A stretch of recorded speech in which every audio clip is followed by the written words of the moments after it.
Ustazah, saya nak tanya, kalau kita tengah uzur, boleh ke kita baca surah Al-Waqi'ah, Al-Maqsurat? Okey. Terima kasih Puan Hamizan binti Abdul Rahman.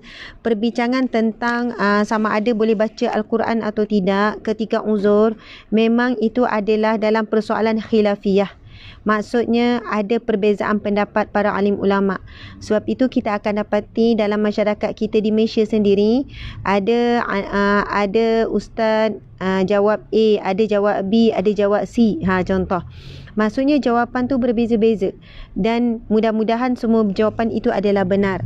Tapi kalau ditanyakan apakah yang saya pegang, pendapat yang mana saya pegang, pendapat yang masyhur, antara pendapat yang kuat mengatakan bahawa wanita ketika haid, ketika nifas, dalam keadaan kita kotor, maka kita tidak dibenarkan untuk membaca mana-mana ayat Al-Quran walaupun satu huruf. Okey. Dengar dulu ya sampai habis.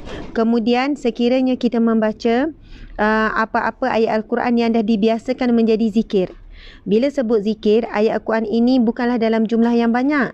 Kalau surah Al-Waqi'ah itu satu surah yang panjang. Surah Al-Mulk juga surah yang panjang.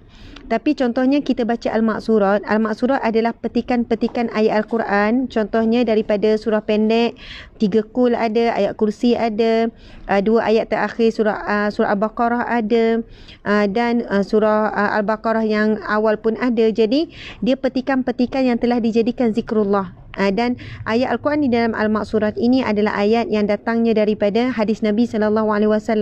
Penjelasan tentang fadilat ayat itu sendiri. Maka di situ ayat itu dijadikan doa ataupun zikrullah. Baca Maqsurat dalam keadaan uzur dengan niat zikir maka dibenarkan. Tapi kalau kita nak niat zikir baca Al-Mulk tak boleh, sebab kita tak sebut zikir Al-Mulk, kita sebut surah Al-Mulk. Sama juga dengan Al-Waqi'ah dan sebagainya. Bagi wanita yang uzur, memang mungkin kita sedih kalau kita terpaksa meninggalkan surah kelaziman kita, sama ada surah Al-Mulk, surah Yasin, surah Al-Waqi'ah dan sebagainya.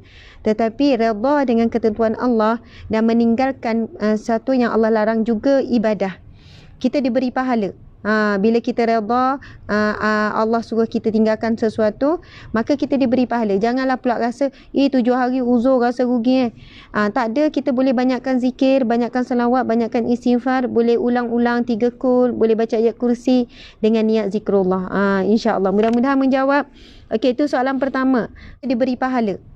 Bila kita redha, Allah suruh kita tinggalkan sesuatu, maka kita diberi pahala. Janganlah pula rasa 7 hari uzur rasa rugi. Tak ada, kita boleh banyakkan zikir, banyakkan selawat, banyakkan istighfar, boleh ulang-ulang 3 kul, boleh baca ayat kursi dengan niat zikrullah. InsyaAllah mudah-mudahan menjawab. Okey, itu soalan pertama.